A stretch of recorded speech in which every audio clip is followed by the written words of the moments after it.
Kembali di Sapa Indonesia Pagi, Saudara. Pelatih Timnas Indonesia, Patrick Kluivert, menargetkan lolos ke Piala Dunia. Di pertandingan melawan Australia dan Bahrain mendatang, Timnas Indonesia Kluivert membidik dengan meraup 4 poin. Saat ini Indonesia berada di posisi ketiga klasemen Grup C, kualifikasi Piala Dunia 2026 zona Asia. Untuk bisa lolos langsung, Indonesia setidaknya harus finish di posisi kedua. Skuad Garuda kini berselisih 1 poin dengan Australia di posisi kedua. Dua pertandingan awal melawan Australia dan Bahrain pada Maret mendatang, mantan pemain Barcelona itu menargetkan 4 poin dari maksimal 6 poin yang dapat diperoleh.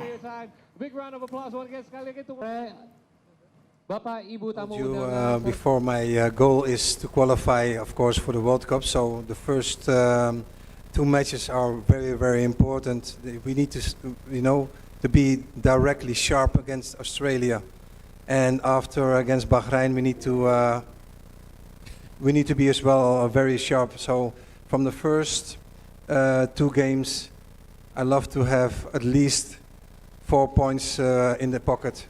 We go, of course, for 6 points, but we need to respect also the opponent. Sebelumnya usai diperkenalkan ke publik, pelatih Timnas Indonesia Patrick Kluivert menggelar makan malam bersama 5 pemain lokal untuk mengenal lebih dekat mereka. Dalam beberapa bulan ke depan, Kluivert juga akan kembali ke Indonesia untuk melihat sepak bola di akar rumput.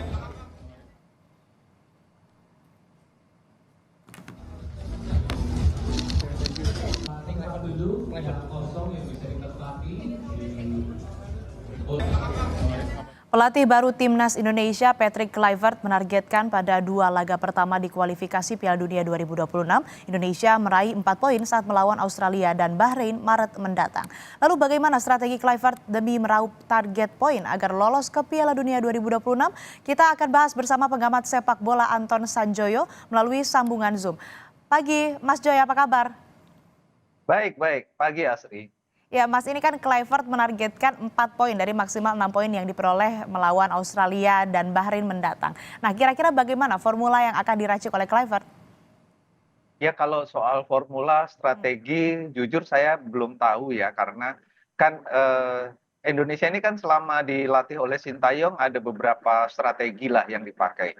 Apakah strategi sangat menyerang 4-2-3-1 akan terus dipakai? Apakah strategi lebih bertahan 5-2-3-1 akan dipakai? Belum tahu. Tapi kalau kebiasaan di Belanda yang saya lihat juga, karena saya yakin yang akan jadi master strateginya Alex Pastoor, asistennya. Dan Pastoor terakhir ketika di Almer itu dia pakai formasi 4-3-3. Kenapa 4-3-3? Itu yang paling umum di Belanda sekarang. Kalau enggak 4-4-2, 4-3-3. 4-4-2 lebih balance, 4-3-3 lebih ofensif. Jadi kalau dia pakai 4-3-3 itu pertengahan antara formasi serang yang dipakai oleh Sintayong dan formasi bertahan yang dipakai oleh Sintayong. Jadi menurut saya akan ada penyesuaian yang cukup drastis di lini belakang, terutama karena ada perbedaan yang cukup signifikan dalam cara bertahan dengan 4 pemain di belakang dengan 3 pemain yang bertugas sebagai center back. Nah, ini ada perbedaan yang cukup signifikan. Kalau mau berubah yang di lini tengah dan lini depan, saya kira tidak akan terlalu banyak perubahan, karena disitulah sebetulnya kalau saya bicara titik tengah itu, yang lini tengah adalah salah satu sentral kekuatan Indonesia. Di lini belakang pun kalau mau berubah-ubah saya rasa tidak terlalu bermasalah, karena dihuni oleh pemain-pemain yang kualitasnya menurut saya juga sangat baik. Ya, kalau kita bicara pemain seperti Rizky Ridho, Jai Indres, itu adalah salah satu sekelumpulan pemain yang sekarang terbaik di grup C. Jadi menurut saya tidak ada masalah lah kalau ada perubahan yang signifikan juga, meskipun filosofinya agak berbeda. Tapi kalau kita bicara pemain-pemain yang diaspora, mereka udah sangat terbiasa dengan perubahan strategis dan pola. Jadi saya rasa tidak ada masalah dengan perubahan apapun. Tapi target 4 poin itu memang paling realistis ya. Lawan Australia di Sydney bukan hal yang mudah. Karena di Indonesia pun mereka ditahan 1-1 itu dengan susah payah. Dan Australia juga cukup improve. Dan saya lihat kemarin ketika melawan Jepang, pertahanannya sangat solid. Jadi harusnya sih ini pertandingan yang ketat, tapi 1 poin dari Sydney saya rasa sangat logis. Kira-kira Mhm. begitu.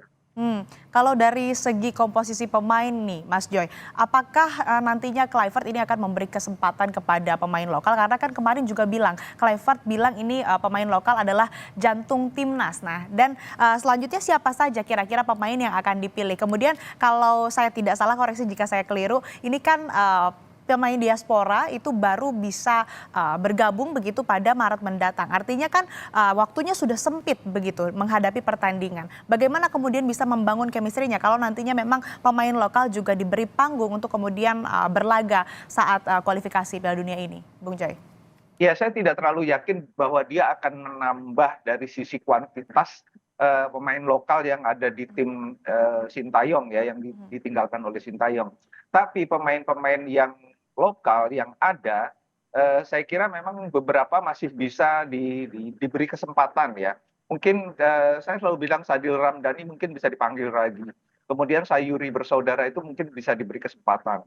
Tetapi memang yang harus improve terutama Asnawi dan Pratama Arhan, yang mereka pun tidak ada di sini sebetulnya, tidak ada di Indonesia kan, Pratama ada di Bangkok, Marcelino ada di Oxford. Jadi memang ya kalau mau ngambil pemain lokal yang benar-benar tampil di Liga 1, memang itu persoalan yang cukup sulit ya, karena dia kan harus muter ke pertandingan-pertandingan dan apakah itu memungkinkan untuk bergabung dengan tim yang sudah dibangun oleh Sintayong, itu masih jadi tanda tanya besar.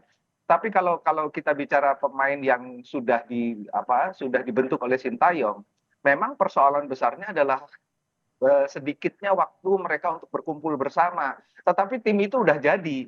Mhm. Jadi kalau mereka dikumpulkan mungkin 5 hari atau 6 hari, saya rasa lah udah langsung tune in karena kan Mhm. mereka udah tampil bersama dalam beberapa bulan dan sepanjang Oke. kualifikasi Piala Dunia ini ya memang agak naik turun tapi menurut saya cukup konstan. Konstannya terutama ketika kita bicara melawan Arab Saudi kan grafiknya naik.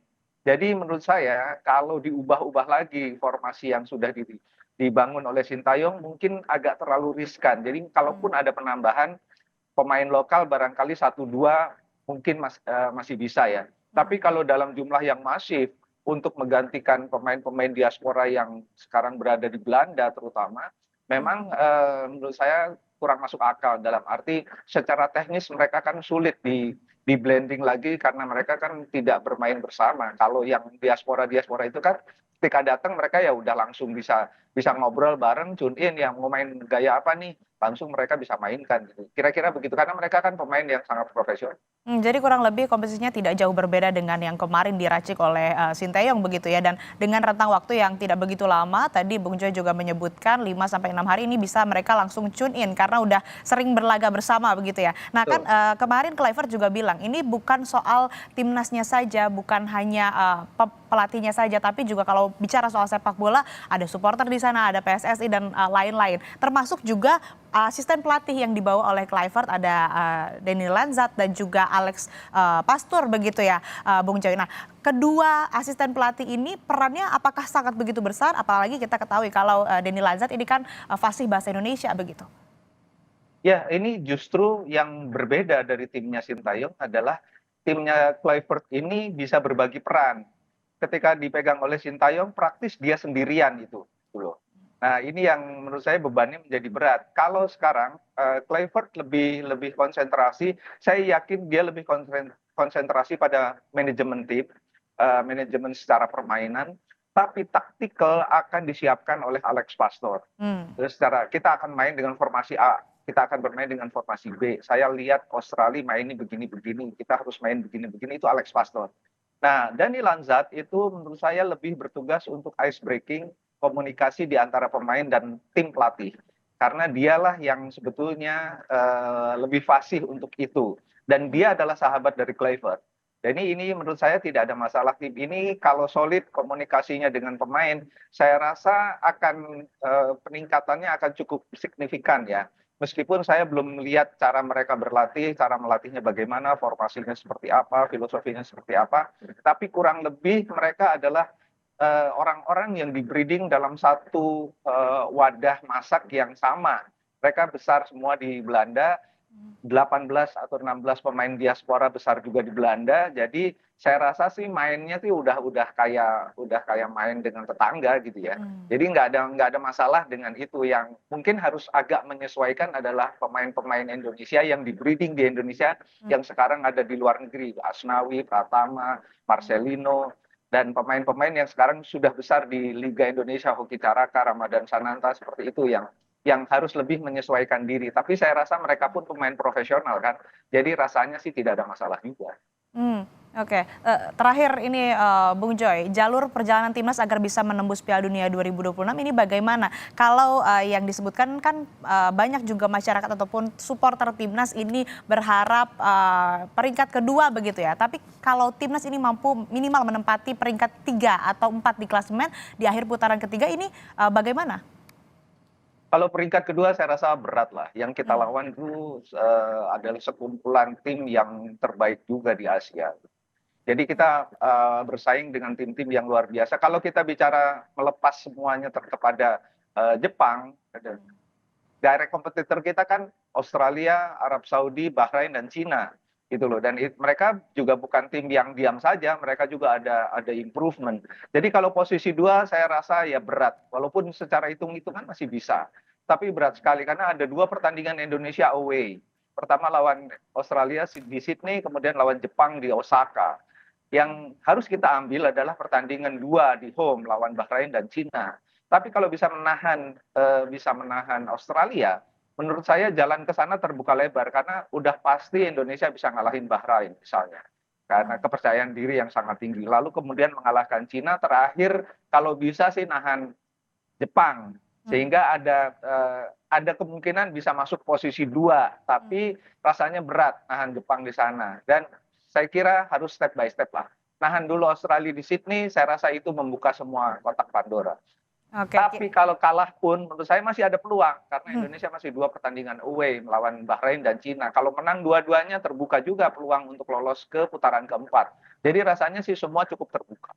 Oke, kita dukung bersama timnas Indonesia skuad Garuda untuk kemudian bisa lolos kualifikasi Piala Dunia 2026 khususnya saat ini untuk di zona Asia begitu ya, di bawah kepemimpinan ataupun juga kepelatihan dari Patrick Kluivert. Terima kasih Mas Anton Sanjoyo, pengamat sepak bola telah bergabung bersama kami di Sapa Indonesia Pagi. Sehat selalu.